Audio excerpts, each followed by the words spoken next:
right now is that we have a lot of people who want to build brands, who want to become influencers, who want to start companies, but they're not putting in the pieces that actually allow them to weather the storm. You know, the thing that I'm most proud of is the two biggest businesses I've ever built. I basically started them during very difficult times. When I first got involved in my dad's liquor store business, it was the late 90s, and just about a year and a half into my journey, I guess 2 years into my journey, the stock market crashed and all the internet companies folded, and all the people that were making money that I was targeting to sell wine stopped having money to buy wine. And then right behind that, because most of my business was New York and New Jersey based, even though we were building an internet company, it was only about a year later that 9/11 happened, and not only, changed for anybody that lived in the New York, New Jersey area, it was much more compounded for us because we lost loved ones, and I remember I lost 100 employees from one organization in one day. I had to go in hand by hand and take their emails out because everybody passed away from Cantor Fitzgerald that worked in that office. So I persevered through that because I was practical, because I didn't have a lot of overhead, and because I wasn't romantic. I wasn't dreaming. I knew that I had to buy and sell wine and liquor and beer, and I had to make sure that my expenses weren't greater than the money I was bringing in.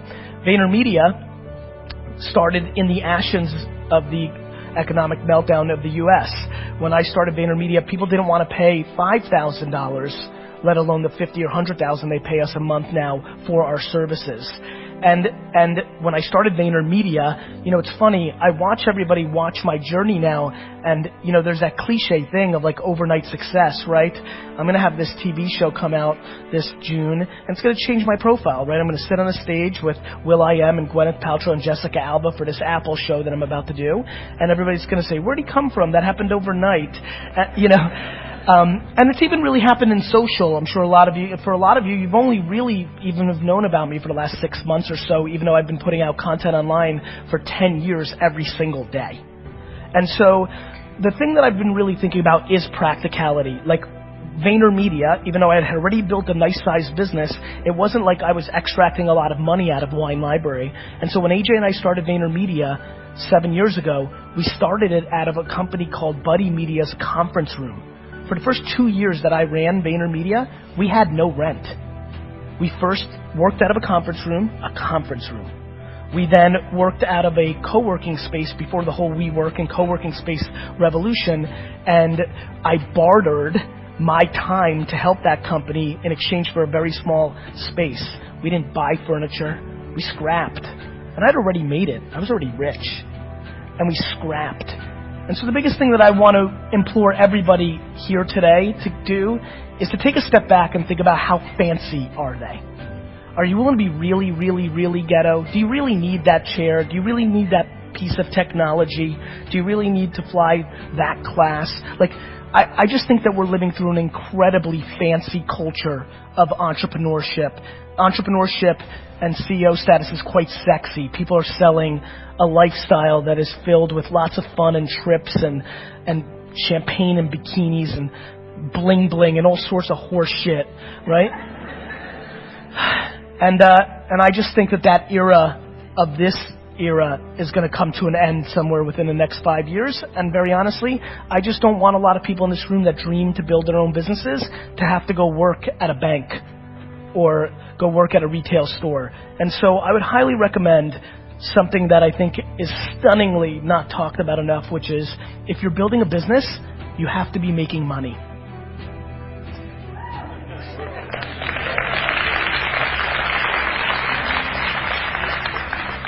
And so I know that's like a funny thing to say, but I think it's important. I think the other thing that's important is to shift the context completely the other way, which is what is really winning, right?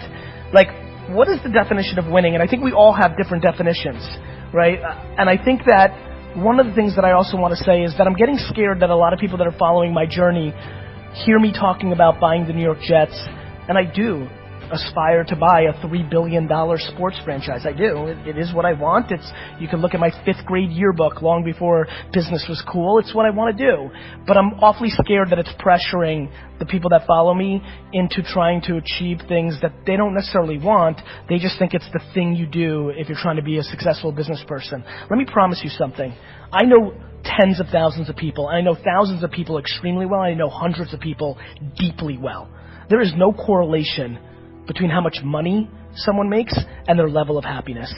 I have friends who make $47,000 a year and are the happiest people I know. Their work-life balance is on point. They're part of 2 soccer teams. They play video games. They watch every show they want. They take 2 vacations that they scrap together, and they're freaking happy as hell. And I know tons of people who I grew up with in the Silicon Valley boom who have hundreds of millions of dollars in their bank account and are as miserable and as lonely and as broken as you'll ever see. So I implore all of you to please reverse engineer and figure out who you are and figure out what level of monetizing and stuff you need and what level of creativity you need. I promise you one thing that will catch you very off guard. I should be way more rich. I leave money on the table every day. I've left ungodly amounts of money on the table. I spend tons of times sending DMs and engaging with people and meeting people randomly and not cashing in. I actually believe the statement I'm about to make. I think that I love the journey and the game of entrepreneurship so much that I have subconsciously sabotaged my financial upside to make sure I can play this a little longer because I fear if the numbers keep getting too big, eventually it will take the fun out of it. When you are lucky enough, like I am, to actually do something that you love so much, do something that puts pressure against the one thing you care about besides it, which is the time I spend with my family. My family is my whole life. And being this and doing this is the only thing that cuts into that. I couldn't breathe if I wasn't an entrepreneur. I didn't breathe when I wasn't an entrepreneur. That's the reason I got D's and F's in school, because I just couldn't be me. And I'm not capable of that. And so I think being here excites me because I think coming to not LA, San Francisco, New York, London is always more fun for me. It always feels a little more practical. It always feels like there's a little bit more chips on the shoulder, which is what I have. But I want to remind everybody, just because you didn't grow up with a trust fund, just because you don't live in Silicon Valley, the market doesn't care. If you're good enough, you will win. And I hope that you don't. Sure.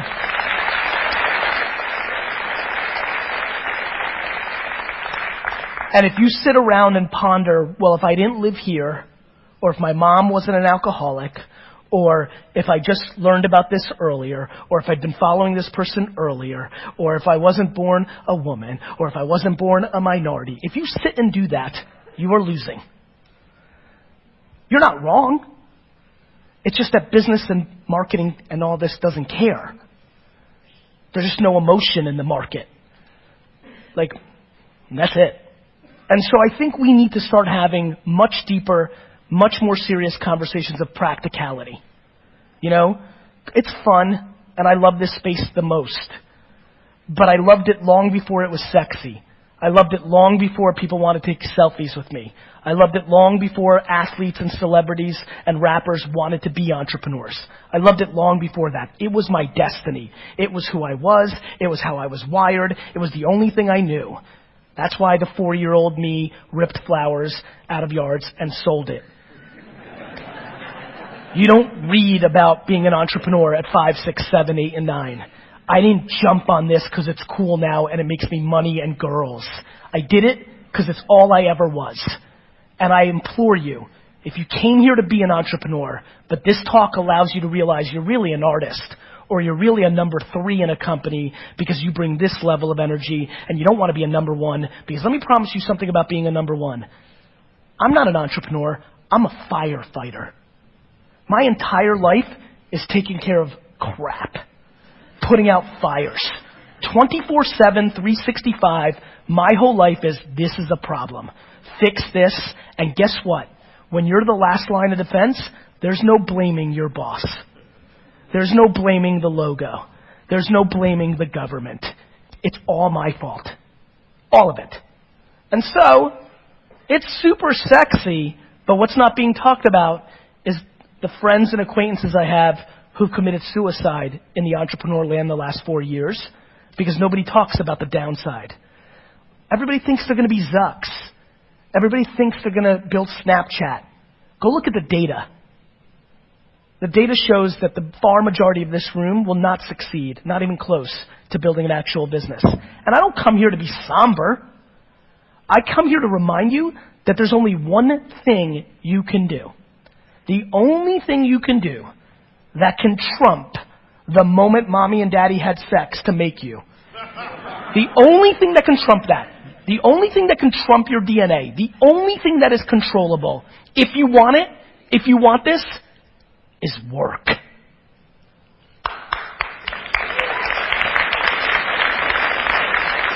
It is. It's the only tangible, and by the way, I don't know if you guys have noticed, I've stopped even, and it's funny given the name of the conference, I've started using the word work more than the word hustle, just because I want everybody to understand what we're really talking about here. If you've got a big mouth, and a lot of you do here, search the hashtag, and a lot of you say CEO, founder, owner. I call that big mouth. If you've got the audacity to do it, and so many of you have heard this from me, when I audit you, and I do, because I'm curious, it's how I learn. People talk a big game. I especially love when somebody hits me up on social, like, Gary V, you're going to buy the Jets, I'm going to buy the Rams, you know? Everybody's buying a sports team. And I love to look at what that person does. And then I'll DM that person and be like, yo, bro, nobody, unless they were a trust fund baby, ever bought the Rams when they go skiing for a week when they're 24. Nobody you know has become successful outside of it being given to them from their family. Nobody you know has actually created success without working their face off. It doesn't exist. So you can sit and talk about luck, and you can sit and talk about this, that, or the other thing, but I promise you, the only controllable thing you have is your work ethic. So, going back to the beginning of my talk, you need to deploy serious self-awareness and figure out who you are. I implore you to start matching your work ethic and your actions to your mouth. If you're going to be a billionaire, you need to realize that most people that create $1 billion worth of wealth don't do anything besides work every single day of their 20s and 30s. All of them. Every person that works at VaynerMedia has taken more vacations in the last 13 months than I did in my entire 20s and early 30s.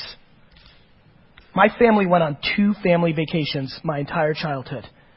I was married to my wife for 5 years before we had a family. We took 2 vacations. It's the price you have to pay if you want it at the level that I want it at.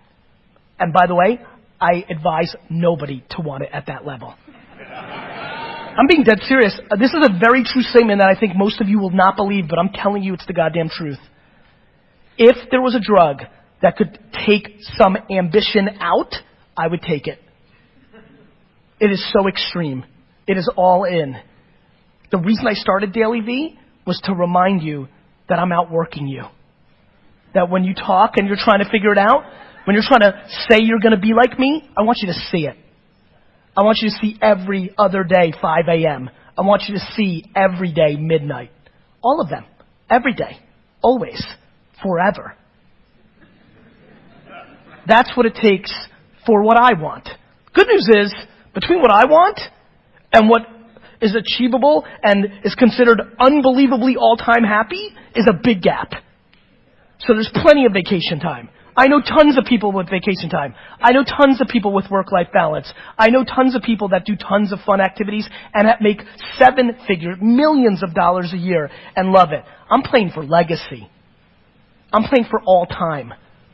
I'm looking to impact every generation that comes behind me because I want to show that you can build all-time wealth, all-time greatness, doing it the right way and the old way. That's what I'm up to.